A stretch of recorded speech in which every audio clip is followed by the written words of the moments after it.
What's going on? What's going on? What's going on? We got a good one going on today, everybody. Yes, but first things first. We got to thank our Lord and Savior for letting my feet touch the floor so I can hit the dough to try to get more dough so I can have more. If you know, you know. Let's give it up. We got a good one going on today, everybody. We got Frank Lacey is coming in. As you can see, I got his picture right behind me. He's coming in because he wants to be heard.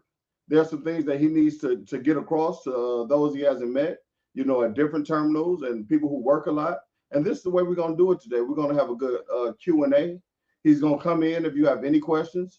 You can go on to Facebook at the time, and we have it down where you can hit the link. You can come into the screen. You may want to get a couple of questions off. But first and foremost, he is running for president, everybody. So what we're going to do now, we're going to get Frank Lacey to come on in. Come on in, Frank Lacey. How you doing, sir? All right. Come on in. Come on in. Have a seat. Have a seat. Have a seat. Thank you. Yes. How are you? I'm good. You good? You look good. Yeah, I haven't saw you in a pretty minute. fair for a square.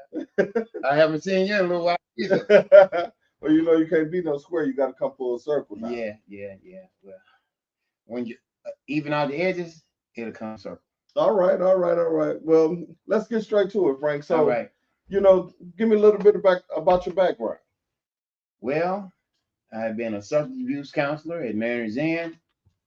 I've been a security guard at Doorstep Shelter for Men. I've been a security guard at Doorstep Shelter for Women. I was responsible for the safety and security of 320 women and children All right. on the second shift at Doorstep, 224 Highland Avenue. Uh, I came to Ddot when they had that mass hiring in 207. And what happened was I was at church and I seen it on the radio, and I came from church. It was on a Friday afternoon. And I came from church and walked over to 1301 East Warren and just walked in the door. There was no line or anything. Oh. I just walked in the door. I was so shocked. I said, okay. So then it took them so long to call me. My father got sick in Huntsville, Alabama. So I had to go down there and be with him. And I was with him until I had to close his house out. So I stayed down there about 6 months while he was going through his terminal phase. All right. And then I came back to Detroit, and 3 weeks after I got back to Detroit, Ddot called. All right. So changed your life that day, huh? Yes, it did. The timing was perfect. Was it for the better, for the worse? How's Ddot actually treated you since you've been there? Ddot is a good job. Okay. It's really a good job. I started out, I was making something like $12 an hour. And I slowly progressed and went up from there. It took a while, but they finally started paying us a little money. So now I got a check I can be happy with. Okay. What about the benefits and stuff like that? How'd that go? We don't have enough sick days, but and we don't have enough holiday pays. And every time we turn around during a contract negotiation, we're giving up a holiday, or so we don't get as many as other people do. But it's okay. FMLA is difficult to get on. At some point, they're going to make it more difficult because everybody is trying to get on FMLA at this point because of our attendance policy. So let's stop there for a second. So when you say the attendance policy, what's wrong with it? The attendance policy, they want you to call in a day in advance, 24 hours in advance. No, hold on. Let me get this straight, because I know there has to be other people out there who do not understand what he's saying, because it's kind of confusing to me. So what you're saying is, if I get sick, well, let's say I want Thursday off. Right. I have to tell them in advance that I want Thursday off, and they're going to give it to me, or that day can I just get there and take it off? Because that's what I thought a sick day was. You tell me how it works. No, you can't get there and take it off. If you get there, you can't call off. You can't even call off once you get there. Now you have 2 emergency sick days. Okay. And that means that you can call off 1 hour in advance on your 2 emergency sick days. And then on the rest of your sick days, you have to call in 24 hours in advance. What? Yes. You got to be kidding me. No, I'm not. So you mean to tell me, because winter just passed, so you telling me, how many do you get for the year? You get 8. Okay, You so get 6. You get 7 and 1 comp day. so what you're telling me is, if I go outside in the wintertime and I'm stuck in the snow, but I got sick days, they gonna hold that against me if I call in, even though I got sick days, if it's past the first 2 days? You will get a miss for not calling in 1 hour ahead of schedule. That's anytime. That's even with your 2 emergency sick days. Oh wow. But if you have emergency sick days, if you go out there and you get in your car and don't run, uh, you can either come to work and get a miss to work. It's called a miss to work. You can still come in and go to work. Well, you used to can come in and go to work, but I don't believe you can do that now because we have so many people now, and they tighten up on the rules when you get a lot of people. So now if you call in, they're gonna tell you stay home. Oh wow, that's deep. Now the 24 hours is ridiculous, and I complained about this a number of times. I said, how can you know 24 hours in advance that you're gonna be sick? Absolutely. How can you know 24 hours in advance that your child is going to get in trouble at school and you're going to have to make a detour and go up there and handle up on your business? You don't know that. So what I started doing, or what I wanted to do, was just to test the system. I started telling them Tuesday that I was going to be sick Friday. Okay, so did it So, work? so they asked me, how did I know I was going to be sick Friday? But it's the system that they set up. Yeah. So I told them, well, when they asked me how did I know I was gonna be sick Friday, I asked them, how do I know I'm gonna be sick tomorrow? I don't know I'm gonna be sick tomorrow. So how can I know 24 hours in advance? It's a silly clause that we have. Now, let me mention here that bus drivers have one of the most stressful jobs in the United States. I think it comes in be 1 to 3 or 1 in 5, about the fifth one in the United States because of the wear and tear on the body, the skeletal system, the you get constipation, you get diabetes. I was reading that you can get diabetes from sitting down too long. Yeah, I heard you can get carpal tunnel, certain things like that also. Turning the steering wheel, you get carpal tunnel, you get a heart disease from sitting down too long. It's a multitude of complications, physical complications that you can have from driving the bus. So I think that we need more sick days instead of less. They always try to put us with other groups of people, but other groups of people don't have the stress levels that we have. Now I'm in the same. I got the same. I got the people are sitting at home, working from home, and they get the same amount of sick days off that I get. You You know what I'm something. saying? Hey, it's something wrong with that bitch. Yeah, I agree. So I think what I would want to see is that there is going back to the old attendance policy where we can call in an hour ahead of schedule, which seemed to work fairly well for most people. The people that's getting in trouble for the attendance policy now, we're not getting in trouble for the attendance policy then. You got tons of people that are getting stepped in the attendance policy because of the way it's structured. I would like to see 5 additional days, anytime days, Okay. that you don't get paid for, but you take them anytime you want. So my question to you is, since you are running for president, is that something that you're going to try to implement? And while I'm asking that, uh, is the current president meeting your expectation with these attendance policies and some of the other things that you just brought up? No, they're the ones that push the attendance policies. Why they push the attendance policies, I don't know, but I can say this, that one of the board members who pushed the attendance policy was fired for attendance, and then that individual got back to work relatively quickly.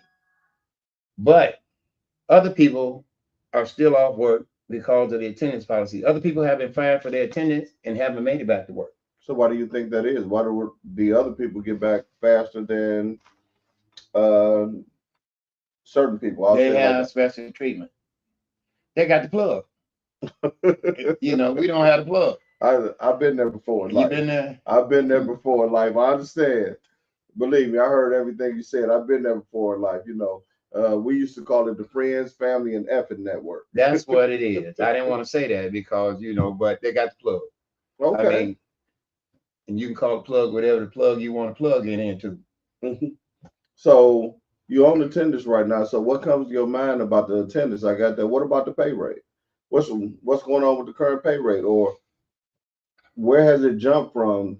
Because I know you're in the middle of contract negotiations right now. If you were president, what would you be looking for? Give me a starting pay rate. I would be looking for parity with Smart. I Okay. would be looking to make the same thing as Smart makes. We transport more passengers and we travel more miles than anybody in Southeast Michigan, but we get paid less than everybody else. You know, I mean, I believe Ann Arbor gets paid something like $26 an hour, and they go from one side of town to the other in 20 minutes. Oh wow.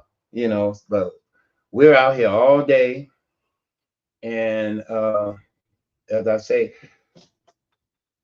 the mayor several years ago was downtown with all the boys standing behind him, and he said that we were working towards. He was talking about a pay raise at the time, and he said that this pay raise was not exactly what he wanted it to be, but he was striving towards parity with Smart. At that time, we were approximately $4 behind Smart, and today, 6 years later, we're $6 behind Smart. Oh, so haven't you had negotiations or had a new contract negotiation within that time? We're coming up on contract negotiations now, but Smart just went to $32 an hour. So, and Smart contract ends in December this year. So Smart will be renegotiating their contract in December. Now, I don't know what they're promoting, but I hear some people saying something like $3, some people saying something like $5, but $5 is not going to bring us close to Smart. $3 is not going to get us anywhere near Smart. And typically, with most of our contracts, what happens is that we get a little bit up front, and after that, they they they give it to us in increments over the years, whatever the raise is going to be, and then we get the last raise at the end of the contract. Okay, so that would mean you have a raise coming up. Your final raise should be what's the end of your fiscal year? The end of our fiscal year right now should be July the 1st. All right, so June 30th at 11:59 a.m. okay, so that should be your PM. last raise on this contract before you start negotiations. I don't think we're getting a raise on this contract. What happened with this contract is that they went back in, opened the contract up, and gave us some more money. The reason they gave us some more money is because they opened the contract up in order to, what they had done was they raised the starting pay. They raised the starting pay. So when they raised the starting pay, they didn't raise the ending pay. So the people at the bottom got a raise, but the people at the top stayed where they were. So it's always been my understanding that when a ship rises, when the tide rises, all ships rise, and we didn't go anywhere. You know, we stayed the same. So the mayor had to come back in and open the contract up in order to give us that raise. And what the reason he did it is because we are operating so far behind. We're still behind everybody else, and he wanted to attract more people to come to Ddot, and he wanted to try to retain more people here at Ddot. He didn't want them just coming here, getting a CDL and going to someplace else. But we're still behind. And even though we've had mass hiring, they've had classes, 30, 40, 50 people, we're still, we're in the last 2 years, we're still not at the top where we should be. Okay. How long is negotiations? Do you know? Negotiations, they had said that they were going to start negotiations in, I believe, April. That's what I heard at one union meeting. But then they came back recently and they said that the city canceled the negotiations. For now, they delayed them. They put them off. Okay. Right. But this is something the city has done for years.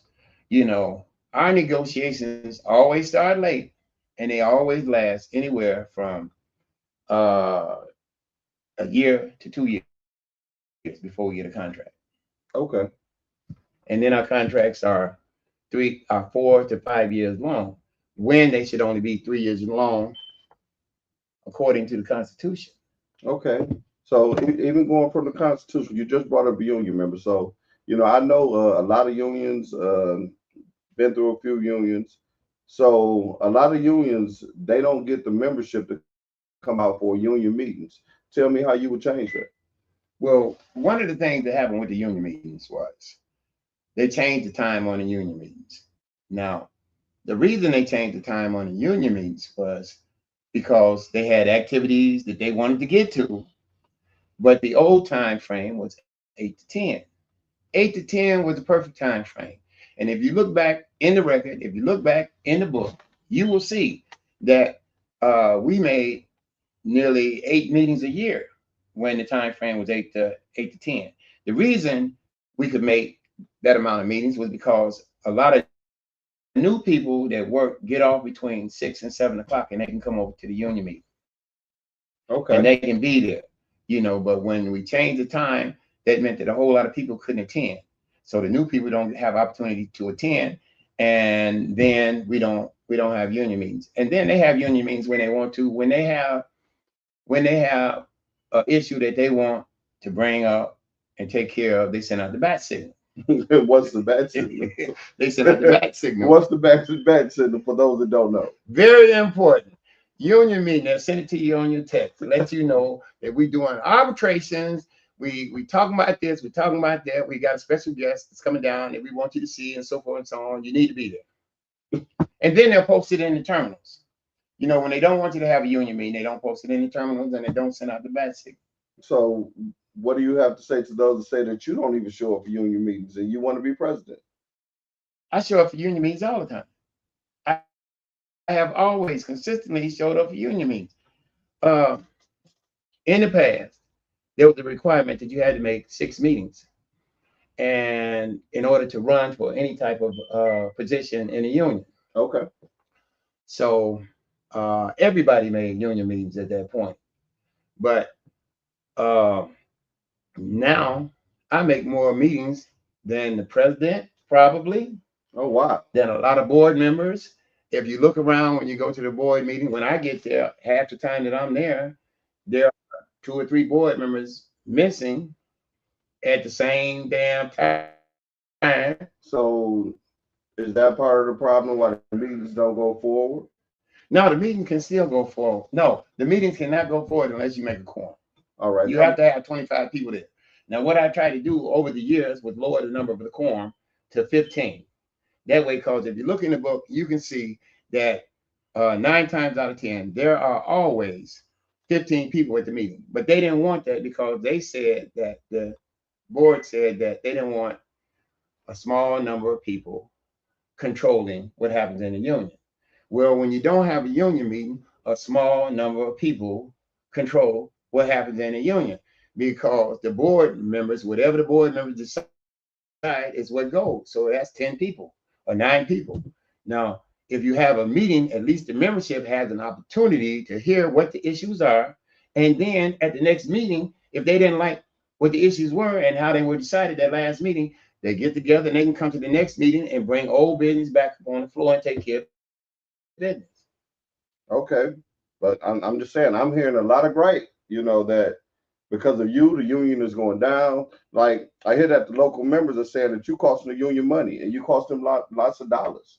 What's your response to that? They're saying that you keep filing so many things that is messing the money up for the union. What do you say to that? Well, I say that the union takes a lot of trips and they spend a lot of money.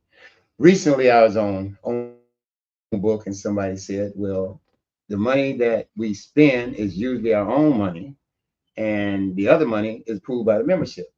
But how do you get all that approval from the membership when you didn't have a meeting with the membership? A lot of times the union passes things when they don't have a meeting with the members, because whatever they talk about at their board meetings, when you get to the union meeting, if they don't have it, it's passed. It goes into effect. If you don't contest it, if I say I want to give myself $250 this week to go to Vegas and blow my money, and I pass it at the board meeting, and if there's not a union meeting, I get to go. And so that money is paid by the union? It's paid by the members. Yes, the union. The members pay that. Oh, wow. Okay, so with the charges that I file a number of charges, and I have in the past. Well, let me ask this. Why have you filed so many charges? Because it seems like you're upset to anybody on the outside looking in. So why are you filing so many charges? I file charges because the membership does not address the issues when they come up. A lot of times the membership don't have an opportunity to address the issues when they come up. Now, the things that I see wrong in a union, when you take it to the members, they may not agree with me that these things are wrong. But I'll take an example, or I don't want to get ahead of myself, but I would like to say about the revenue sharing. Okay. We got revenue sharing last contract, but we didn't get the 700. We were supposed to get $725.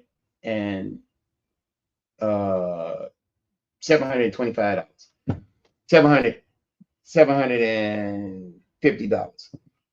But what we got was a lot of members, because we missed it by 2%, because we never got 100% revenue sharing. We never got 100% revenue sharing. We missed it by 2% the last time that we did get it, and I got $698. Now, some people in the union got 700. Some people got 725. Some people got 750. So how was that? Some people even got 775, which was over what they had said that we would get. So how is that possible? Because if everybody's taking 2% off, shouldn't everybody's number be the same? Everybody's number should have been the same, but it wasn't. So I asked the union president at the time, who was Glenn, if I could file a charge. And he didn't want me to file a charge because he said he had filed a charge. I said, okay, but just because you filed a charge, that does not deny me the right to file a charge. So he would not give me a charge number. And eventually he came over to the terminal and he told me he gonna give me a charge number and I can file a charge. But they never filed a charge. He gave me a charge number and let me think that he was filing a charge for me, but he never did. So so I asked him, I said, well, why did people get different? Why you don't want me to file a charge? And he said, because if you file a charge, he said that the people that got paid more money were going to have to pay that money back. And I said, no, it shouldn't be like that. If they overpaid anybody, then they should overpay everybody. You know, I should not have to, if I got paid, which I didn't more, I should not have to give my money back. They should bring everybody up to what I got. But the whole point being is that we are a union and we were all supposed to get the same thing. And whatever the issue was, if I didn't get paid, because you were there, what you got paid at that time, then you should have been fighting for me. Okay. I agree. You should have been fighting for me. Because I'm trying to get more money. Yeah. So they felt that I was gonna take money from the people that got it. And I didn't understand that whatsoever. But as far as the charges, the $10,000 here, $10,000 there, so what they say is the money that they're spending. In none of those cases have they been found innocent. Not a single one have they been found innocent. You know, not a one. Now the thing is that like the charges about the revenue sharing again, and this was in my last charge, and I said, well, we didn't get revenue sharing. It's 4 years, and we have not got a single drop of revenue sharing. And I say, the problem is that they never sit down with the city to establish how much money we had to get through the fare box, the revenue, in order to get revenue sharing. And they never established how much we would get if we hit that projected number. You know, $16 million. You get, if you make $16 million of revenue, then you'll get $500. Those are the two items that they didn't do. Now that memorandum of understanding, which the membership voted on, set in the contract for 4 years, and they did nothing. They didn't try to get any revenue for us sharing. They did not try to establish those targets so that we would get the revenue sharing. Now, Collier says a lot. He says that we don't push the button. We don't push the button. And the thing about that is, so let me ask you: has Collier did anything during his term that you don't like or that you don't see fit that helps the union and that you are willing to change? as I said, there's special treatment for special people. Okay. You know, everybody doesn't get that treatment. You still have people that have grievances that are sitting out there trying to get their job back. It's been out there for a year and 2 years, and they say that they can't they can't get a arbitrator to do the case, or they're at this step. That's it. And that's another thing about the grievance process. When Glenn was president, he said that he didn't go by the grievance process. He said he could go in there and negotiate and work things out without going through the steps in the grievance process. Now, in the grievance process, there's a certain length of time that certain things are supposed to happen, and those things don't happen in that length of time. Like when you file a grievance, you're supposed to get an answer. When they give you an answer, you file another step, and they get an answer. Those steps don't work. They don't work at all. But to my viewers that's looking in, they would say, but you're talking about Glenn. What about Collier? It hasn't changed. Okay. It hasn't changed. You know, they're still not going according to the contract the way it's supposed to be. All right. Well, speaking of you costing the union money and things like that, so this is what they're saying. So I hear that there's been chatter that there's a retired employee that is being paid by your money and the rest of the union's money for a lawyer to try to come back to work. Is this true? I believe that that is true. And why? Because I got the transcript from the hearing. The judge said that after, see, they have sidebars. And during the sidebars, the lawyers fill the judge in on different things. And so when the judge came back on the record, he said, oh, so you have a representation available to you through the union, right? You have, so if it's through the union, then the union is paying for it. You know, this lawyer also said that, he said, you keep saying my client. He said, Mr. Dean, and I'm sorry, I didn't mean to speak his name, but he said he's not my client. So if you're a lawyer and you're in court and this person is not your lawyer, who is paying you for being there? If this person is not your client, who's paying you for being there? Okay, so let me ask this right there. So is the person you just named still on the books, is working here? Are they completely retired, or what is the process where they couldn't use a lawyer? They can't, regular members can't use a lawyer for civil actions. They can't use the attorney for criminal actions, and what he was charged with was criminal. Okay. Now, they can use a lawyer for arbitrations and union business, but as far as personal business, they can refer you to a lawyer to handle your business, but they can't pay for your lawyer. They cannot pay for your lawyer. All right. All right. That's something I didn't know. I appreciate you getting to that because I really didn't know that. But while I'm on the subject, because like I said, let me go back. Go ahead and clarify a little bit more about why I think that that his attorney fees were being paid. Is because the attorney met with the union president, according to the transcript, 3 days before he met with the individual. The individual went to court, and the individual was not the lawyer's client. The individual had fired his court-appointed attorney where nobody had to pay for it. in order to use this attorney. And this attorney showed up in court talking about arbitrations for Ddot when arbitrations were not the issue that was being discussed. It was the assault case that was being discussed.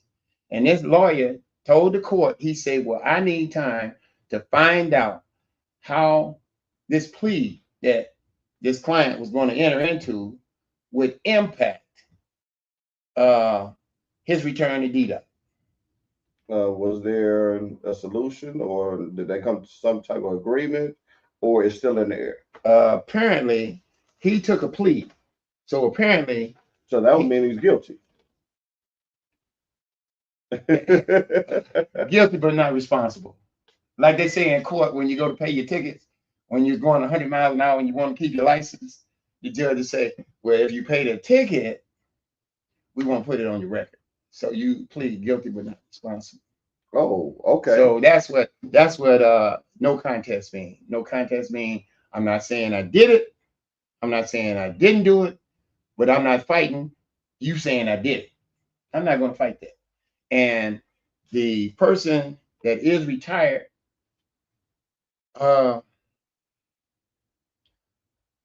should not be getting paid by the union, period. Now, a person that's retired can get paid by the union until the term ends. But if you're also fired, then you should not be getting paid, because that individual, phone bill, money coming from the union, going into my pocket, that's coming from me, should not be paid to him, because he cannot come into the terminal and represent me on a grievance. You know, if I get in trouble and I say, this road supervisor is harassing me and he wrote me up for being 5 minutes early when I wasn't, and I go into the terminal and I say, I want my union rep, he can't come in there and represent me. Okay, well, if he can't represent you, for me doing my research, it says that he was at a union meeting recently. You weren't there that night, but they say showed up at the union meeting. Because he's fired, what should he have been allowed to be there? A retired, he can't come on city property. Okay. The union hall is not owned by the city. Okay, that makes sense. You know, retired, he can come to the union building. He's got a right to come there, and he can attend meetings if the union allows him to attend meetings as a retiree. Geraldine comes to meetings all the time. So it's very few people that come to meetings. But when you go back to say, I just have to put this out, and I don't want to be really talking about nobody that bad, because he did. We want you to be straight up on here. He did on a terminal level. On a terminal level, the president, Vincent Dean, Glenn, Tolbert, the past president, they were fighters. They did a very good job. But as far as contract negotiation, the broader spectrum, they don't do anything. None of our contracts have we asked for anything. We haven't asked for anything. The contract that the $3 that we got $3 a couple of years ago, and that was because it was a market adjustment. I had an argument with Glenn about it, and eventually he admitted that it was a market adjustment. Now, what a market adjustment is that we were so far behind everybody else that was driving buses, all the other unions, that they had to give us a raise in order to bring us up close to what the other people were making. We have to be in a certain range, else the federal money will dry up. You know, we're not going to give you federal money if you're not going to pay these people what they should be paid. Okay. So they had to give us that, a market adjustment. They had to bring us up. That was not a choice, and that was not anything that the union asked for or that the union got. The second raise we got was because the mayor wanted to attract more drivers, and he wanted to keep more drivers Your opinion. working for Ddot.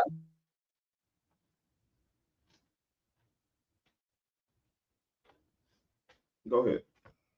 And he said that the mayor wanted to attract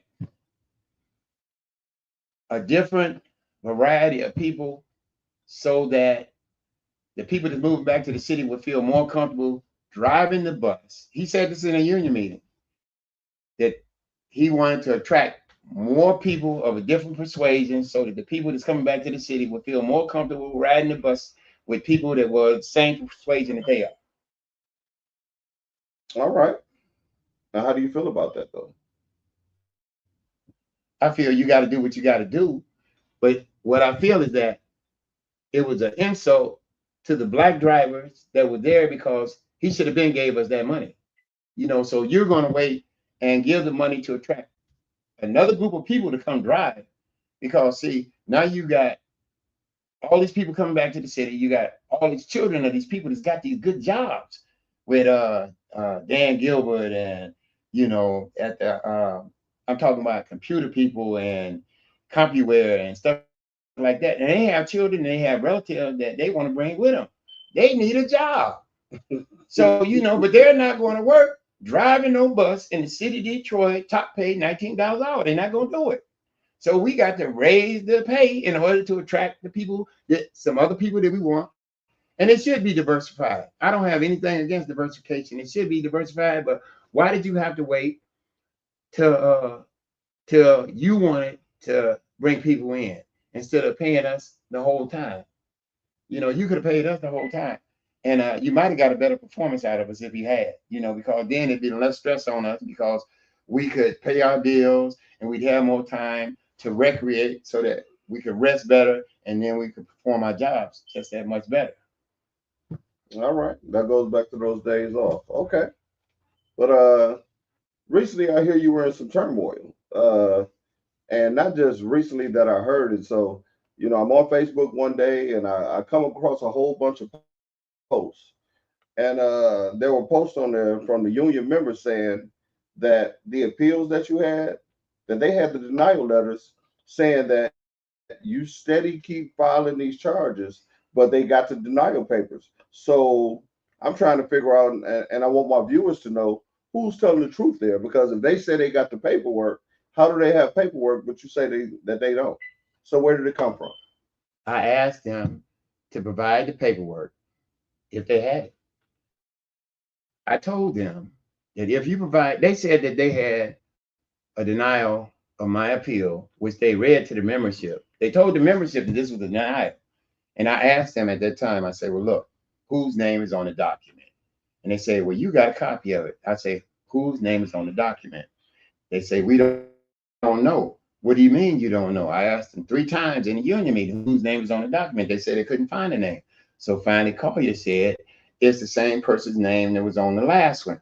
I said, well, if it's the same person's name that was on the last one, then tell me who the last person was that you saying. And they couldn't tell me. He said, well, I'll get up and I'll go get you a copy out the office. I said, cool, go get it.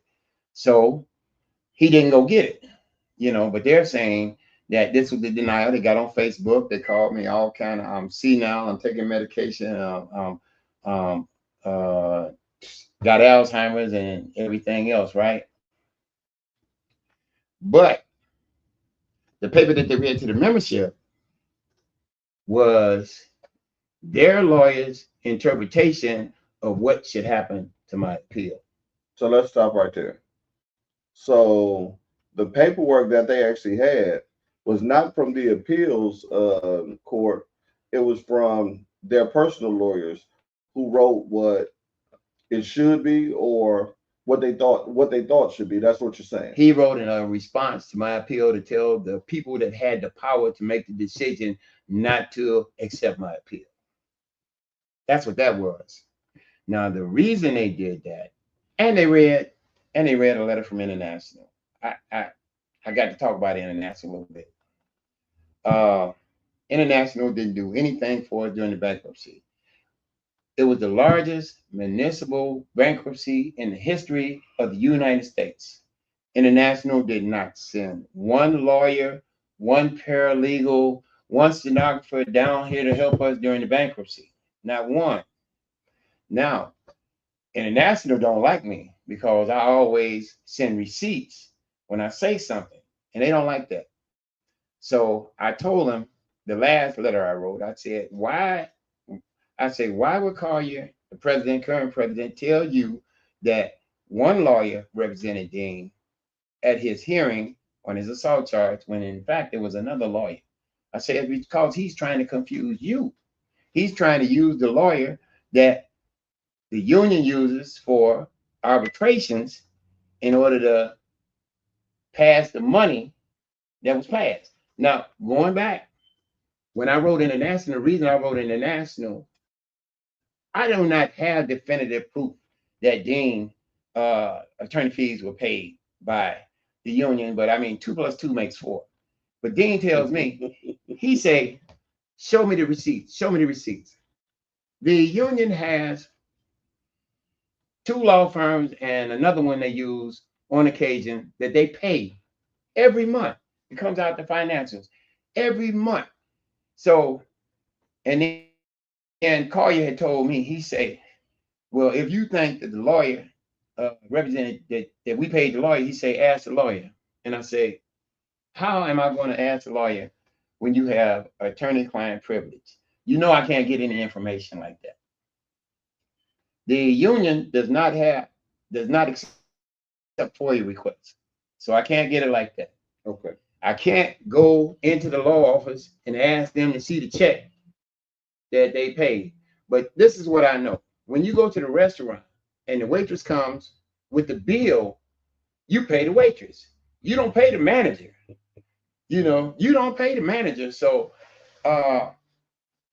if Local 26 paid that lawyer, how they paid that lawyer, they paid the law firm that he worked for, and then the law firm that he worked for paid him for the time he spent doing whatever he was doing. Now, he said, the lawyer himself said in court, you know, I was hired a Local 26. He said that 2 or 3 times in the thing. He said, we just got this group, and I was recently hired by them, or our firm was recently hired by them. He didn't say anything about he was hired by Dean. You know, now, let me tell you how, if you really want to know, you can cover that up. The payment. You add the payment to the arbitration fees. Arbitration fees go to the lawyer, the law firm, and then the law firm pays the lawyer.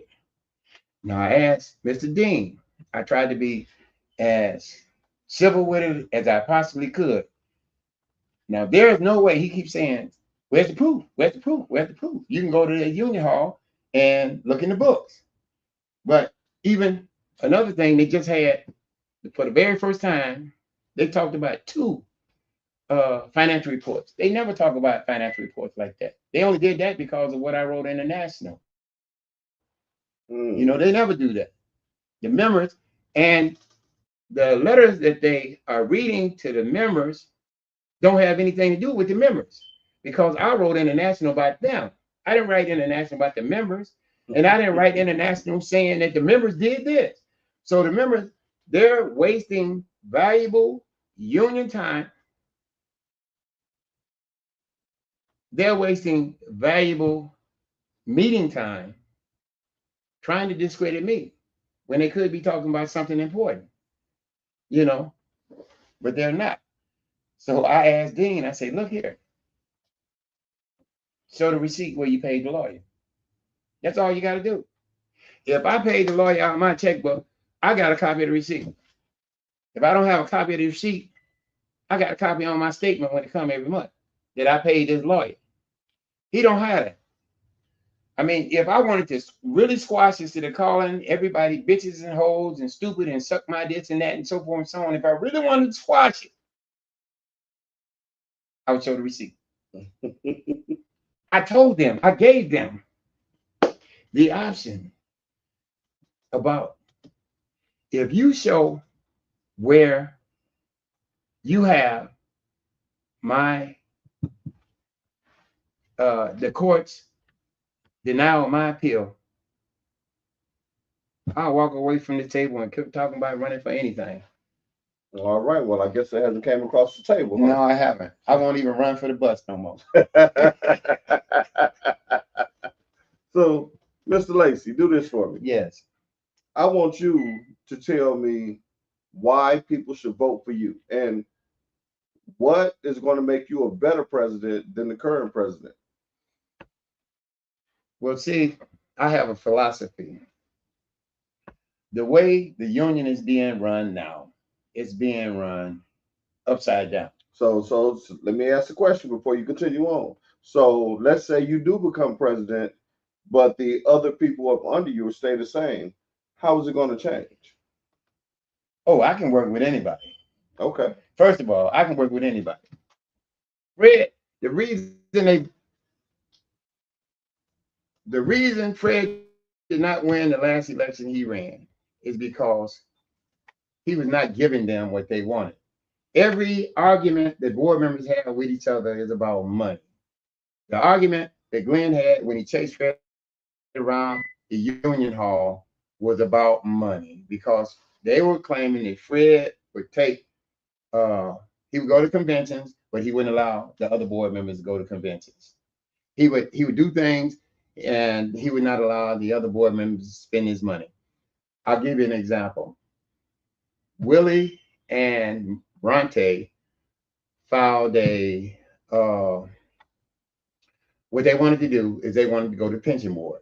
Fred told them that we're in bankruptcy right now. The pension board is not doing anything, not anything. But they wanted to go to have a day off, to go to the pension board to listen to them say that we don't have anything to report and still get paid for their 13-hour run. They didn't like that. So they put a bylaw in order to get it passed. And then even after they put the bylaw in, we never got a report from that committee. Pension board, nothing to report. Every time, nothing to report. So they were getting a day off for nothing. Now what I can do is I can restrict. The president is in charge of the committees. He appoints the committees. All right. So tell me what you would do different. This is what I would do different, but it connects with when they don't do their job for the membership. A lot of times I hear people saying they didn't put my grievance in. I had to do 5-day suspension. I had to do 3-day working suspension and so forth and so on because they didn't put my grievance in. So it runs neck and neck with that. What I would do is I would remove. See, it is super difficult to get rid of somebody once they get on the board. In here, this whole book is a protection for board members. It's a protection for international board members. Okay. There's actually only one way to get rid of a board member in here, and it's so difficult to do that it's almost impossible. But since I can't get rid of them, what I'll do as president, being in charge of committees, I'll remove their committee days. Because a lot of them is only in it for the money anyway. Okay. If you take their committee days away from them, and they have to go to driving the bus every day, something they're not used to doing, then they would probably be more prone to do their job for the membership. And in order to add insult to injury, some of the committees, if allowable, that individual is on, I'll put the person on who got suspended because they didn't file his grievance. Okay. Okay. Let him make his money back. Okay. I like that. I actually kind of like that. Let him make his money back. I don't think that the board members should be on every committee it is. If you come up with a new committee, every board member and their grandmama gonna be on. You got maybe 1 or 2 union members, and everybody else is a board member. It don't take everybody. It don't take 5 board members to screw in the light bulb. When you do safety, it only takes 1 board member to have the regular membership come out there and instruct them in what they're supposed to do. That is true. And I never see a report or hear a report about what they did. And when I go out, that bus, that the horn only worked when I turned a certain way. The horn still only works when I turn a certain way. It doesn't work when I need it. I'm out there, somebody runs in front of me, I can't hit the horn because I got to turn it a certain way in order to get the horn blow. That's that. What are you doing? Why do we have so many buses that are unsafe. You know, But listen to me though, because I know I have viewers out there. Some of my viewers they're gonna say, okay, Mr. Straight Up, I don't like the way the conversation went. You asked him, what is he gonna do for us to get our vote? I want to know, and they want to know what you gonna do for these drivers to to get this vote. Once you get into this office, what kind of president are you going to be? That's what they want to know. I don't know what I can do to get their vote. All I can do, if I get in, once I get in, if I get in, is treat the each member like I treat every other member. We're not going to have favoritism. Everybody's going to be treated the same way. Uh, we're going to strive to come to parity with SMART. We're going to try to get rid of the attendance policy and change it back and improve it. Change it back to what it used to be and improve it. And in fact, make all our days like they were before. We had 8 days where you come in, you call out 1 hour in advance. I want to continue, go back to that, and I want to add extra days that you can use, for stress days, mental health days, whatever. You can use them and not get paid without losing any of the benefits that we currently have. Um, you know, they're pressing down on us about parking and everything else, and we should have a better rapport with the administration than we do. When I call control, I want to call somebody that I think is going to help me. I don't want to call somebody that's going to write me up and going to say, you 5 minutes ahead of schedule, operator. Where's your paddle? You didn't do this. You didn't do that. When I call control, I need help, and I want to be able to call them and they help me. And if we knew that they would be more for helping us than for penalizing us, it's a lot of things that wouldn't help out there on the road that are happening right now, because we will call because we know we had somebody that's going to help. Now, if you're wrong, you're wrong, but help me first before you penalize me. Everybody should have the same opportunities. Everybody should be able to go to administration and ask for help. Everybody should be able to go to their union rep, and their union rep assist them. Everybody should be able to go to the president, which is not currently happening now. It has happened in the past where you could call the president, and what the president would do, he would talk to you. And if he felt that somebody else was more appropriate to handle your problems on a terminal level, what he would do is he would refer you to your board member. And what he could do is call that board member while he's talking to you and set it up so that board member is supposed to do whatever he's supposed to do for you. We want to get more money. We want to get more time off. We want to be safe out there on the road. We want to work with the police officers that we have now to ensure that something is happening when we call in, we get a response. And when somebody is on the bus acting disorderly, that there's appropriate action taken to stop those individuals from getting on the bus. I have more, but I'm a little tired right now. I truly understand. So, what about did you think about going back to the attendance bonus that they used to give? Did you think about trying to get more days where they can more people can take off on Friday, Saturday, and Sunday instead of the 2 people in the book? I know it's kind of hard to get around those things. Or what holidays may they give up for the contract or something like that? Or what would you do in exchange for those type of things? We've done everything we should do. Give up holidays? We've given up all the holidays we're going to give up. Okay. There's nothing, you can't get blood out of a turnip. We should not have to give up everything in order to get something that we deserve. Know your worth. You are worth more than they are doing for you. So you should make them, ask them, try and get them to, if you let them know that this is what you believe about yourself, that you're worth more, then they'll have to start treating you like you're worth more.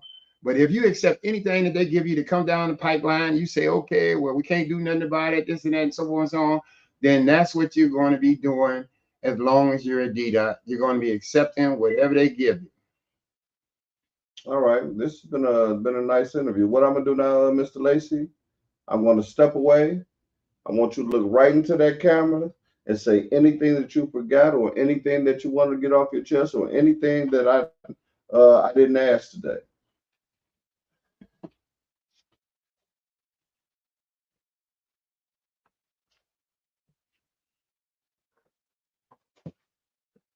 Well, actually, Mr. Straight Up gave me an opportunity to come here today, and I really, really appreciate it because there are a lot of people at Shoemaker as well as Gilbert that don't know me. When I first got here at Ddot, I worked Crosstown. I worked the last run of the day, and I didn't see anybody when I came to work, and when I got off work, everybody was fighting to get a bus. So for my first 4 years here, I was cool. I was under the radar. Wasn't bothering anybody. Wasn't anybody bothering me. Now, some people say that I had it in with all the presidents that have been here since I've been here. In fact, they say that I've been into it with all the presidents that were here before I got here. But Paul wasn't here when I got here. Gaffney was here, and the other president, I don't even know who he is. I have to go over to the Union Hall and look on the wall to see who that was. But Mr. Gaffney, we had a great relationship. In fact, Mr. Gaffney is the one that taught me a lot about what I should do in managing problems at Ddot. He liked the fact that I gave Fred Westbrook as much the blues as Fred Westbrook gave to him.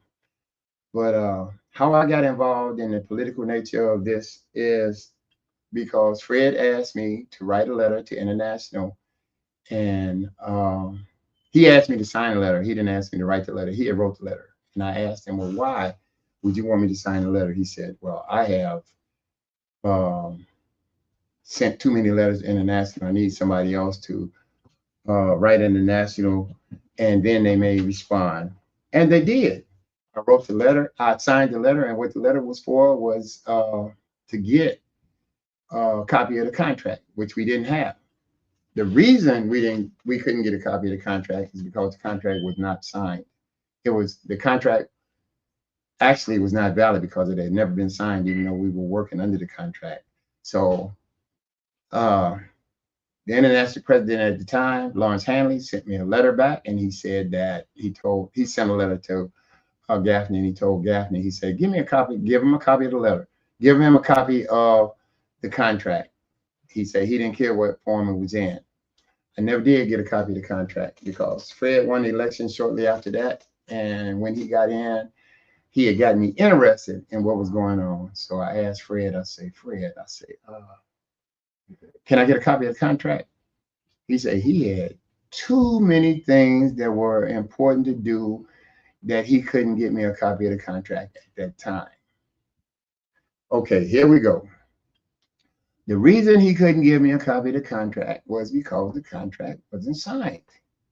Now, at the time, we were going through bankruptcy. We had ended, our contract was ending, and we had given up 10% in order to help the city manage their financial difficulties they were having before the bankruptcy even came through. So Fred signed the contract December 5th, 2013, and it negated everything that we were supposed to get back because we were making 1726, and there was a problem. There was a promise that at the end of the contract, we were supposed to go back to 1726. But once Fred signed the contract that he signed, we couldn't get that 1726, and all the money that they owed, all the back pay that they owed us, after 2 years, we didn't get. The thing about it is, even though we were in bankruptcy, the contract was the contract, and the contract said at the very end of the contract, we were going to go back to 1726, which was a part of the contract. The bankruptcy could not influence that whatsoever. So we lost all that money. A second contract came up after that, and the board was telling the members that we had to take a pay cut. Instead of getting that 1726, we had to take another pay cut. I'm sorry, let me go back. They said that we would be penalized another 10% if we did not agree to the contract. All the other city workers were being penalized 10%. We had already given up 10%, which means that we would have had to give up 20% if we didn't take the contract. But that's not true, because in contract negotiations, the last best offer is the only thing that the employer can impose on us. And they did not have a 20% decrease in their offer to us in the last offer they made. So they came with this and they said we would go, instead of getting our 1726, we would go to 1385 if we didn't accept contract. So we accepted the contract, we lost our back money, and we moved on. And we've been taking cuts ever since then. It's always something. Now, when I go back to the $3 raises, I'll say we got $3 a couple of years ago. Then we got $3 again, and I gave you the reasons for that. But we still $1.50 under what we were supposed to get from hazard pay. The Smart got hazard pay for 5 years. In fact, right around October, November this year, they finally cut the hazard pay for Smart. We got hazard pay for 10 weeks because the mayor said that the barbers and the beauticians were not getting hazard pay. I never got a haircut. I'd like to know where the barbers and beauticians are. So if that was the reason that he decided that we should not get hazard pay, we got it for, I believe, 9 or 10 weeks, and then we didn't get it anymore. So if you take the $3 that we got a couple years ago and the $3 that we got recently, we're still owed $1.50. We're still not where we're supposed to be. We need to stand up and demand that we get paid like everybody else.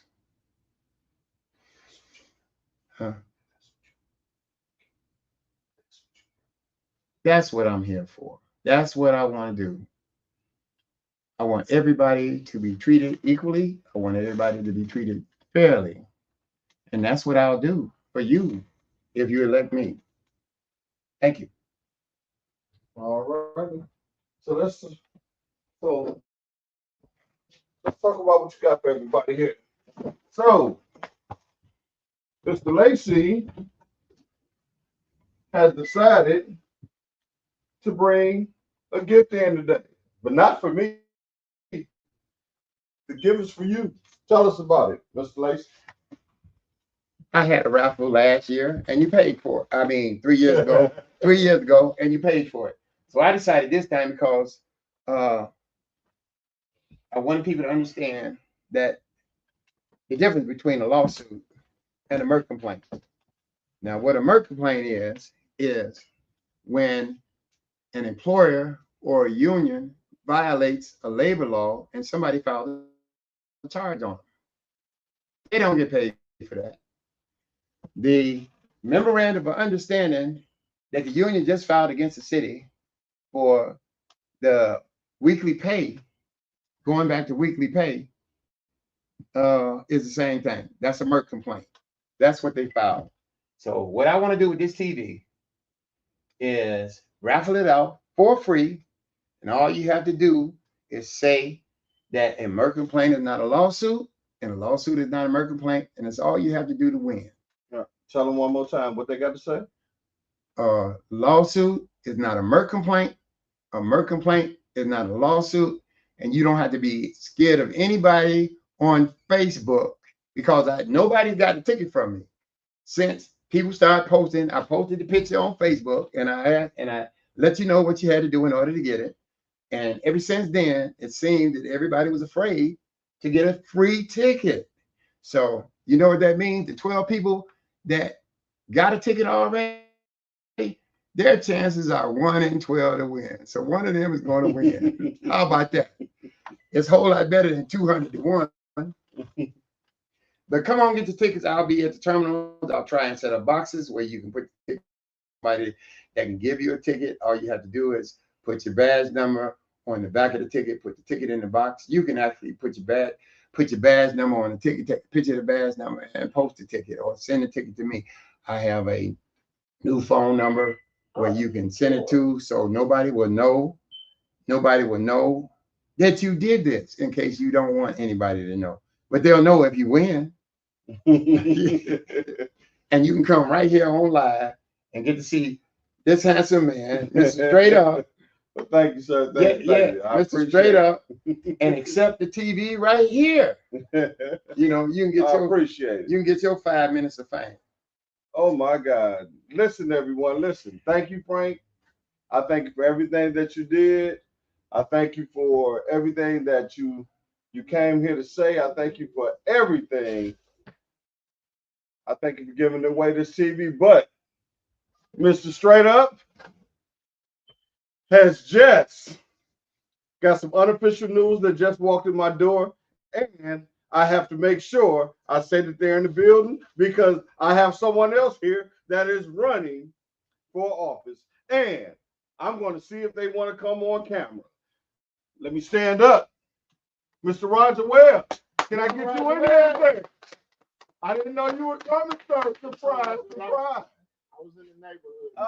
I am unprepared, but I'm still going to be prepared. I was in the neighborhood. I just. Yes. I see. Come on, step in, Roger. Oh my God. I wasn't expecting all this. Okay. Let me stand up. How you doing, sir? All good, man. Have a seat. Have a seat. I was not expecting this. Oh, look. This is definitely exclusive, everyone. I had no idea that Mr. Webb was coming in. Mr. Webb. How you doing today? How you doing? Tell us what you're running for, man. I'm running for vice president of ATU Local 26. So why are you a good choice? Let us hear. I'm a good choice because I'm not going to treat the membership how I've been treated. Well, You know, that's what makes me a good choice because I'm not going to ignore the membership. The first thing the membership that's watching, they're going to say, well, how have you been treated? Because you know there are people over at the other terminal that has never met you. We got new people that have just came on. They know nothing about you. So if you're going to bring it to the source, bring it to the source. Let's go. You're absolutely right. Once upon a time, probably 2 years ago, I was accused of something. I was accused of doing something and filling out a report that something that didn't happen on my bus. So why would I have to fill out a report for something that didn't happen on the bus that I was driving? Do you think you were targeted? I exactly was targeted. I was targeted. There's no doubt in my mind that I was targeted because the service inspector came to the scene where this incident took place, and the service inspector has to make their own report. And my name is not the name that was on her report. My badge number and my Oracle number is not the numbers that were on her report.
go.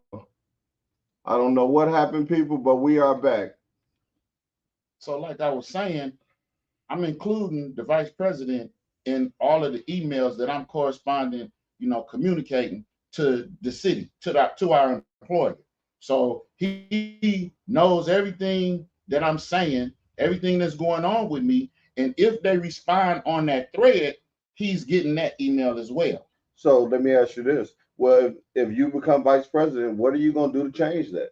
What protocols or what steps do you have in place to make sure that the next person is heard that's in your situation? I'm going to be more vocal because everybody know that I'm not afraid to say anything. And if the vice president is the person that's supposed to handle that, then I'm going to be right there on the spot handling it for everyone. Not just for some people, but for everyone. Because from my understanding, there are quite a few drivers that were injured while working, but they were denied workers' comp. So SNA, this is how important SNA is. Short-term disability, sick, and accident. It's that important because if you aren't receiving workers' comp, the only thing you had to fall back on is SNA. So if we lose this, that's another thing too. If we lose, this is how important SNA is. If we lose it, your job becomes in jeopardy because then you won't have a leg to stand on. It hasn't been explained to me how our job would be saved if we give up SNA, but I'm getting ahead of myself because that's a problem in itself. But to answer your question, everything that I could possibly do, you got to roll your sleeves up and get in it. You got to actually deal with these people. And if you got a member, a dues paying member, how can he pay his dues if he having a problem getting his SNA? Because SNA, the sick and accident short-term disability, your dues come directly out of the payment. Okay. What it's supposed to do, you know what I'm saying? If everything goes how it's supposed to go, but what I know to be a practice of the city is that they take 3 months to process your claim. Why do it take 3 months to process an SNA claim? At least that's what I've experienced. I've experienced more than one time, but nobody's been there to help me, So, I often say, where's the lie? When I start talking, where's the lie? Because I experienced it, That's and, right. and I experienced, I got drivers calling me because they went into the soup's office with whoever it was. I work at the Gilbert terminal. Whoever it was, they went in the soup's office with a Gilbert board member or a Gilbert steward, and they just sat there and said, sign a paper and we'll grieve it. You don't have no defense. All right, well, So if the union rep's supposed to be your defense, so how are you gonna sit there and not defend you? that is a good question. But I also got a question. After doing a little research, word is that you are a very, very angry person. And so, if you are an angry person, I'm only asking this for the viewers that's on here. What do you say to that? And depending on who's the president, can you work close with any president? I can work with anybody. What I'm angry about is I can't believe in my 8 years of being here that people just fail to realize what's actually going on. Okay. I'm so angry, man, that I had to bring it all the way down to here. As of lately, people been trying me, testing me, trying to step on my toes. They've been throwing mud, they've been slinging shit at me. They've been doing some of everything, and I haven't responded the way they wanted me to. The way they know me to respond, okay. I haven't responded that way because I'm showing you that I can take care of business. Okay, that's what I want to hear. Yeah. Time for change is right now. The time for change is right now. And what I've been angry about, man, nothing except how can you keep walking around here supporting the same people that's not doing nothing for you? They might do something for a few people, okay, but for the majority of the people, they're not doing nothing for them. And, I can take all the heat. I'm for all of the smoke, whatever it's going to be. Okay. I ain't out here starting nothing. I'm stating facts, and people getting mad because I'm stating facts. Okay, well, a few of the facts I've heard is that some board members won't help through each terminal. Are you going to travel? Are they going to come to you? How is that going to work? It's just this simple. I'm not an executive board member, but ever since I learned the politics of the job, I've been speaking for the membership. Okay. So everything that I've been saying, it ain't just gonna benefit me because I wear the blue. Everything I've been saying is gonna benefit the membership, you know. And I don't really want to talk about it, but I guess it's a good place as any to talk about it. I remember being in a union meeting, and the president, the question was asked why we didn't have a referendum vote about going back to weekly versus the bi-weekly payment for our pay frequency. And he said that we elected him to be the president, that we didn't have to have no vote. That was his decision to make. Hold on, How is it his decision to make? Hold on, because I really got to ask the question there. So what you're saying to me is that they had a vote, it came back. We didn't have no vote. Well, the membership didn't have a vote. We were supposed to, though. Let me rephrase the question. So you got it back to weekly. That's what you're saying. We never went back to weekly. The judge said to take us back to weekly, but we never went back to weekly. Why? Good question. And so you said that the president at the time said that he was just going to shoot it down? Because I mean, it started off under the previous president and it ended up with the current president, you know. But my thing is, the city wanted to negotiate a contract. When our contract expired December 31st, 2018, when they did change us to biweekly payroll, the city wanted to negotiate. Article 56 is what it is. They wanted to negotiate that separate from negotiating the terms of a new contract. So why would they want to do that? You know, but what I'm saying is, like, we pay attorney fees in these grievance fees, these arbitration fees that we pay, attorney fees included in that. Okay, so when is the attorney actually fighting for us if all he had to do was file sanctions to have the judge's order enforced, and the city would have had to take us back to the weekly payroll? Because when all of this was going on, everybody wanted to go back to weekly payroll. So not after it's done happened, you know, some people want to remain cool with other people. I don't care if you don't like me or not. Right is right and wrong is wrong. You know what I'm saying? If you started off fighting because they took us to bi-weekly payroll and we didn't negotiate nothing for it, okay? But you got the whole membership believing that we're going to go back to weekly payroll, and then somewhere along the line, in midstream, our executive board switched up, ain't told us nothing. Even the city had posted something. I got the copies. I got receipts. People be thinking I'm talking. I got receipts. I just, like I said, I rolled by, I seen this car, but I got receipts.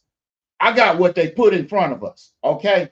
Now, whether it's actually something that's factual, this is what they put in front of us. The city said that they were going to take us back to weekly payroll, and I think they gave a date like June 2024. But before we can even get there, they done signed something, memorandum of understanding at the end of 2023, you know, saying that we gonna go to bi-weekly payroll. Hold on a second. I want to read this. I want to read this to you. Just give me 1 second, man, because I think I got it on this phone. I got two phones and it's on a different phone, but it should be right here. All right. So while he's checking that out, man, the show has got lit. When I say it has got lit, it has got lit, everybody. Like I said, we got an unexpected guest today. Mr. Lacey came on. He's giving away a gift that's already paid for free. You know, we have come across, you know, some attendance things. We've come across some sanctions. We've come across some contract issues. We've come across union officials not doing their job. So far, this has been a straight up conversation. This is a conversation that you need so you know who to vote for. And for those that don't know these two gentlemen, they are from the Gilbert Terminal. And they've been there for years now. They both gave you the time and the years that they've been there. And for those that are over at Shoemaker, make your way over to talk to these people. You know, make your way to get their information, because maybe you have some more answers or some more questions that you can help them with, and they can help you with during this process. So I'm gonna give the floor back to Mr. Webb. When we get a copy of something, all we get is whatever they give us, you know. But this says general release and settlement agreement, memorandum of understanding between the City of Detroit, Department of Transportation, and Amalgamated Transit Union, Local 26 AFL-CIO. Resolution terms and conditions for MERC case number 20-A-0190-CE-02. And it reads, pursuant to the decision of the Michigan Employment Relations Commission in the case number that I just read, the employer will restore pay schedule for employees of the union to biweekly. Why does this say that they're going to restore us to a biweekly payroll when we never went back to weekly? So why does it say that? Why does it say that? That is a question. We never went back. We never went back to weekly payroll. So why does this memorandum say they're going to take us back to biweekly? And so who did the memorandum come from? This is what the union put up in the terminal. This came from the terminal. This came from the union, and they put it up in the terminal. It says pursuant to the decision. Now, anything that our executive board agrees to in their negotiations with the employer, they're supposed to bring it back to the membership. People keep thinking that we work for the executive board. The executive board is supposed to work for the membership. So if they had agreement, they agreed upon something, they're supposed to bring it back to the membership, and it's in your constitution. Read your constitution. I usually have my constitution with me, but it's in your constitution.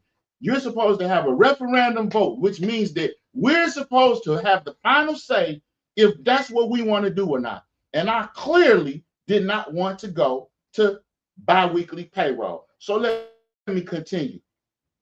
To resolve the above dispute, the union agrees that employees represented for collective bargaining by the union will be paid on a biweekly basis. Okay?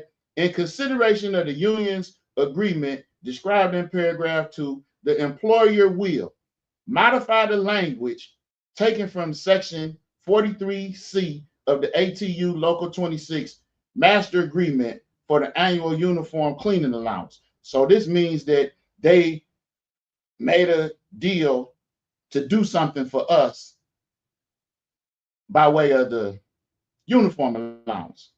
Annual uniform allowances, employees having completed 1 year of service and who are actively working in the classification of TEO shall be granted an annual uniform cleaning allowance totaling $750.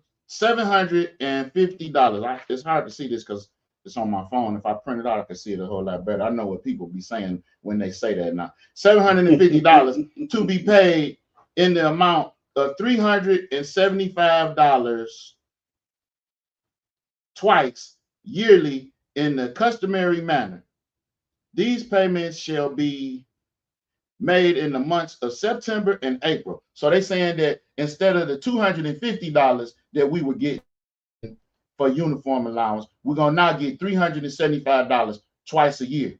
How come they couldn't negotiate that during contract time? You know, because we was dictated to during the contract time. The mayor said, this is what I'm going to give you, and that's what they did. If they asking for something, they asking for themselves, but I'm getting ahead of myself. Because that's exactly what's going on. Continue. All right. The month of September and April. Employees shall be responsible for procuring uniforms according to the department specifications.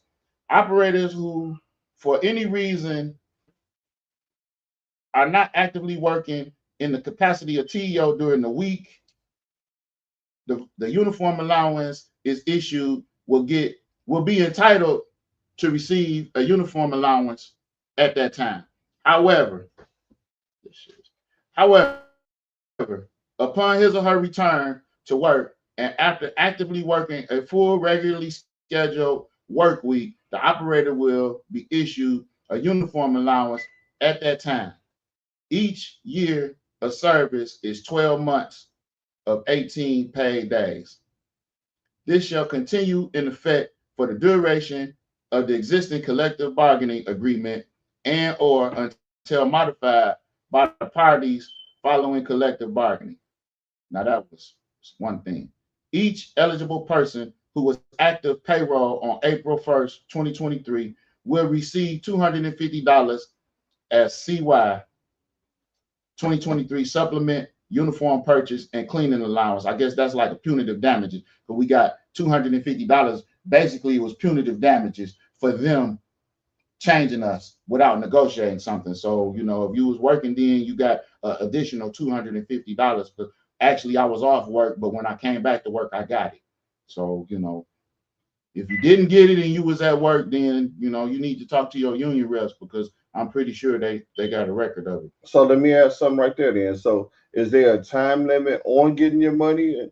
Because I know like some drivers, they don't get their increase when they're supposed to get their increase.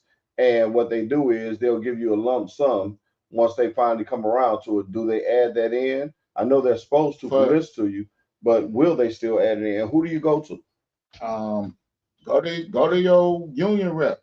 Go start there, but always go to the top, because I don't get no results from them. So I call over to UltraPro and let them know. And then Rosita Brockington was the go-to person, but it's Beth Shanti now and some other lady. You know, I'm not really familiar with them because they just like within the last couple of months, you know, got in there. But I will be making myself familiar with them. I have their name and telephone numbers wrote down because I have been in contact with them. One thing I'm getting out of the conversation is every time you need something to be done, you're saying that the current leadership or membership is not giving thorough help. That's what you keep saying. So, and you know, and I heard it from the first conversation. So, what is your intent on getting this vote through to get new leadership? What are you doing, not just for yourself, but for the president, the union steward, the sergeant of arms, everybody will come in new?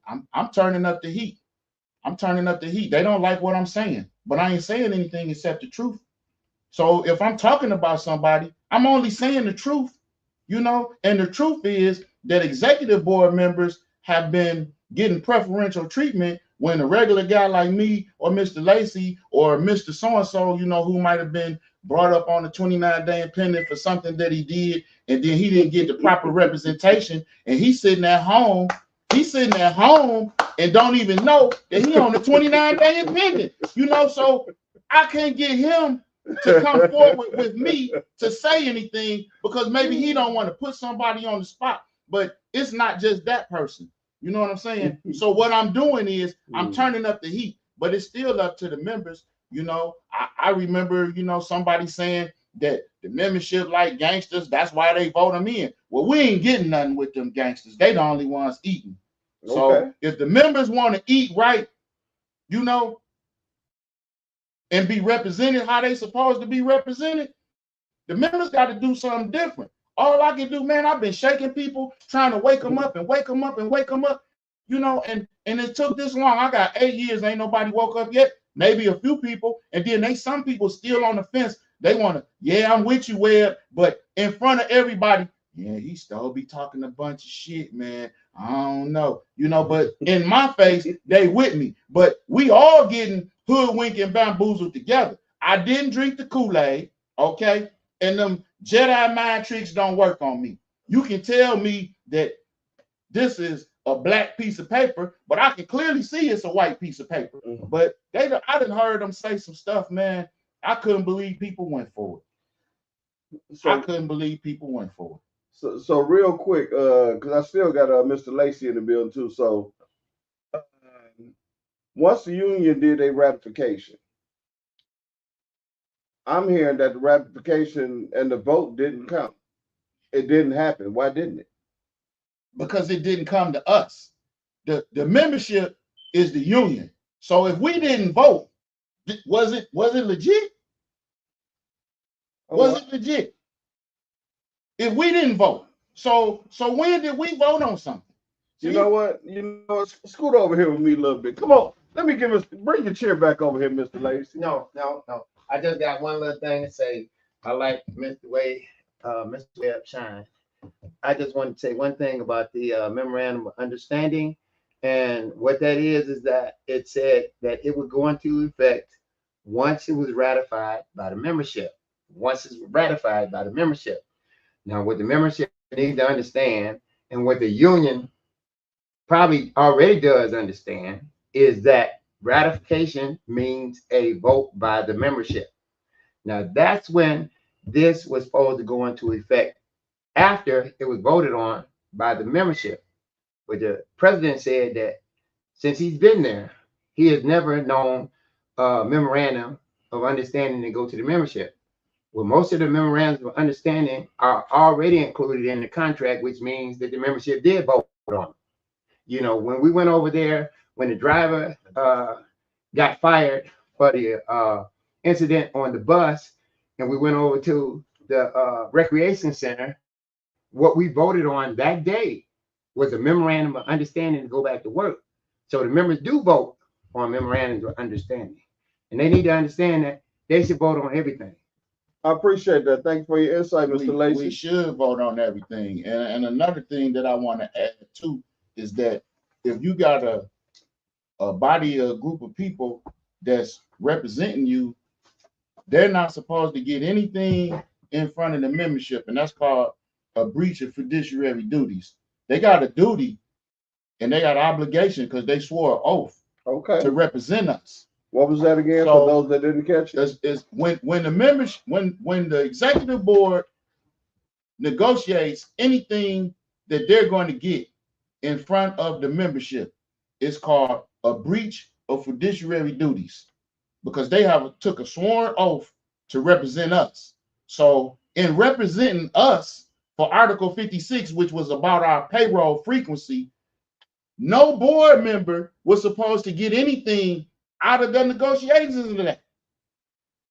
Okay. Even if it's a union business day, that should have been something that was handled totally separate from an issue that affected the whole membership. It affected the whole membership, and the membership was expecting to go back to weekly payroll, and we didn't. You know, and everybody, what makes me so mad that people want to know why I'm mad. You should be mad too. You probably gonna get mad when you finally wake up. You probably gonna get mad. Some of y'all I know should be mad now, because I know from what people are saying, you know, I know the people I'm talking about mad, you know, because I'm telling the truth. And it ain't nothing but the truth. So you waking them up? Man, I hope so. Okay. Because I can't do it without you. We can't get it done, you know, and it wasn't my intentions to come in here and go on live, you know, but here I am. So I'm gonna just talk about it. The $6,000 that you get additional if you get all of the attendance incentives. Okay, that's figured into the budget. Now, if you do the math and you divide that and break it down into an hourly rate of pay, it would take us up to like maybe $1 less than what they trying to say they negotiating for right now, like $30 or something. It would take us to that. So that money already in the budget. So if that money is in the budget already, how come we not making that money? I remember having a conversation with the current president, and I told him that I wouldn't have took the $3. So what you're saying to me is, you know, because once again, I'm on the outside looking in. What you're saying to me is the attendance bonus is already your money, and they just give me your money in increments instead of giving it to you like they're supposed to and come up with a new plan. Exactly. Oh, wow. Exactly. Y'all heard it right here. Y'all hear it right here. And it comes from the president, because we elected him to be the president, and we didn't have to have a vote because we elected him to be the president. And I know I wasn't the only one, because we had quorum. I know I wasn't the only one at the meeting that heard that. I know I wasn't. You know, and I ain't got to drop no names, but everybody was there. And I'm gonna say this in everybody's defense, and if anybody want to get offended, I'm gonna say this: when something happens to the body, a local 26, the membership, if somebody does something that's not in our best interest, the membership, the body of the membership, if you are part of the executive board, and one person, 2 people, 3 people, if any of them do something that's not in our best interest, You're not just a witness, you an accomplice. You know what? I like that. You an accomplice. So if somebody did something and they did it against the best interest of the membership, you an accomplice. You helped them screw us. All right, so this is what we're gonna do. You are unexpected guest today. This is what I'm gonna do. I'm gonna give you a couple minutes, just like Lacey, to state your case why you should be the next vice president. I'm gonna step away. The floor is yours, Mr. Webb. It really ain't too much to say. If you want somebody that's gonna work for you, if you want somebody that's gonna go to work for you, if you want somebody that's gonna ask for something for you, it shouldn't be no doubt in your mind that they're not in office right now. Because those people, they looking out for their own. And if you know me, even if you don't know me, I call everybody fam. And I even had a problem with the previous president where I showed up on the scene when the driver was assaulted and he was seriously injured and had to go to the hospital. And he asked what I was there for. And I said I had to come check on my people. So they have a problem with me claiming y'all as my people. I've been claiming y'all as my people for a long time. Even if you don't receive me, you're still my people. Everything that I say, everything that I do, oh, he lied. I ain't a loudmouth. You just ain't listening to what I'm saying. Because if you was listening to what I'm saying, you'd have got off that train a long time ago. You know, this shouldn't be our second election and I'm running for something else. If you really want somebody that's going to do something for you, it's time to make a change. If you don't make a change now, going into this new term, we about to get screwed. You're hiring all these people. They got an agenda. The agenda is to hire all of these people, and they're going to dangle a signing bonus in front of them, and then they're going to walk SNA out the door. And we're going to be stuck with whatever it is. But SNA, sick and accident, short-term disability, is that important. Oh, I'm this, I'm that, I'm a fuck boy. I'll be all of that. I'll be whatever name you want to call me, because I never disrespected you. Even if I did say something, I didn't disrespect you. I gave you the utmost respect that I would give a stranger. You know why? Because I'm supposed to treat my brother the same way I want to be treated. But I clearly see that that's not what's going on with ATU Local 26 executive board members. Because how can a person drop dirty? How can a person stay in attendance trouble and they keep their job? But Joe Blow over here, who don't really make no problems, no waves or nothing, he might have had an infraction or two, but he's still sitting at home trying to get back. Ain't nobody answering his calls. I done dropped my number plenty of times. Whatever it is that you want to talk about, we can talk about. And I'm from the city, and I ain't never been ashamed to pull up nowhere, solo, dolo, whatever you want to do, anytime. All I'm saying is, if it's a conversation that need to be had, we can have that conversation. You know why? Because I ain't never put a name with anything I said. All I said was general statements. But if the general statement apply to you, where's the lie? All right. Where's the lie? I like that. Because I ain't lied about nothing I said. And if you a person that do research like me, because the city got money 2 different times to increase our wages, and we didn't get an increase in wages. That's what I was about to say. That's why I had told the current president that I wouldn't have accepted the $3, because that would have put him in the hot seat with the federal government. You're going to play us like some $3 niggas. My father from Mississippi. I ain't never been no field hand. And y'all thought I was Mr. Straight Up. He said it with his chest today, everybody. I ain't never been no field hand, but I ain't no stranger to money. I made $23.53 an hour in 2000. But the bus drivers hadn't got there yet. All of a sudden, when I come on the property and start saying different stuff, I got to be crazy because don't nobody know me. I tried to tell people how to get around stuff, how to do different things, and how to make it work for them. But somebody said, don't listen to Webb, he crazy. He don't know what he's talking about. Come to find out, they ain't trying to tell you nothing to talk about. They don't want you to listen to me because you're going to find out the truth if you do. Somebody's going to wake up. I ain't trying to preach to nobody, but man, we can't keep going in this direction. And they hiring all these people. They changing how the paddles is. I remember when I came over this job, used to make a dope man salary. Dope man ain't got no salary, but they made a whole bunch of money They slowly dwindling down. They change the paddles. They cutting time out the runs. For people that ain't been here 5 years, they don't know what I'm talking about. But you need somebody to be representing you. That's what you need. And you need somebody to be representing. Is that you? You know it is. Is that you? It ain't nobody. Is that you? Definitely. Because I'm going to say it with my chest.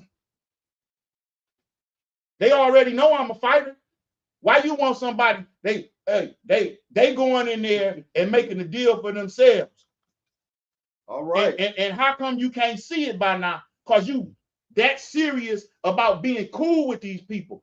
I can be cool with them same people. But what we need to do is we need somebody that's going to represent us how we need to be represented. We supposed to be the ambassadors of the city. I still got a problem. I got PTSD. We got through into a pandemic. Jason died. Everybody say that was his friend. Don't nobody know how that affected me. You know why? Because it could have been me. It could have been you. Every day I was praying to God. I was doing a whole lot more praying than I do now. I be praying, don't nobody run up on me and I ain't got to get in no trouble. Because I got a background too. So I be praying that all of this just be about Ddot business. Because I don't mean to offend nobody, but I'm talking about what my best interest is. And I can't talk about what my best interest is without talking about what your best interest is. So that's all I'm trying to do. You need a fight. Well, not somebody gonna, fight amongst ourselves. We need to fight the city. I appreciate you. I appreciate you coming on and giving that heartfelt ending to everything today. I do, Mr. Webb. I thank Mr. Lacey for coming on. Man, and I was gonna keep going. I was gonna holler at you, but then I seen an extra car. I was like, let me stop. I'm glad you stopped through. Cause I was like, nah, I catch you. You know where I catch you. No, I'm glad you stopped through. Yeah, it's all good. Yes. Thanks for having me. Yes, no, thank you.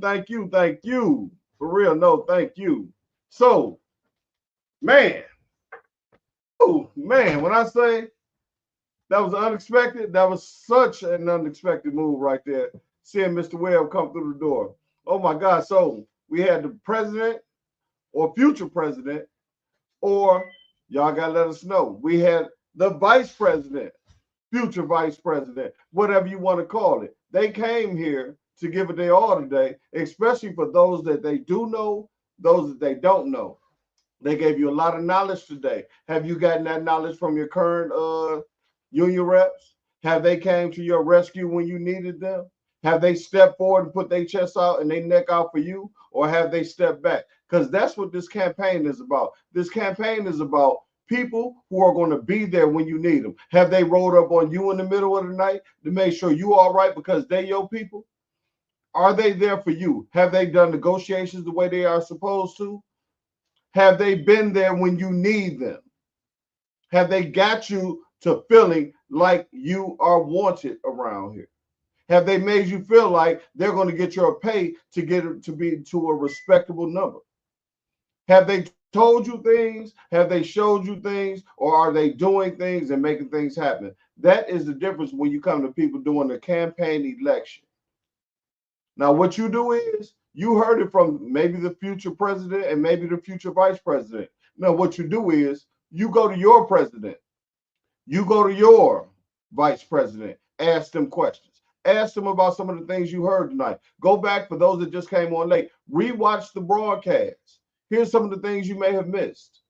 And if you miss some things that you want to know the answer, you know their answers. Go get your answers from the people who are in place right now. And that may help you sway your vote one way or another. But one thing I know, we had Frank Lacey on here today, and we had Roger Webb, and they were straight up. And that's what we're doing today. Y'all have a great day. It's been a wonderful interview. See y'all during election time. Have a great day.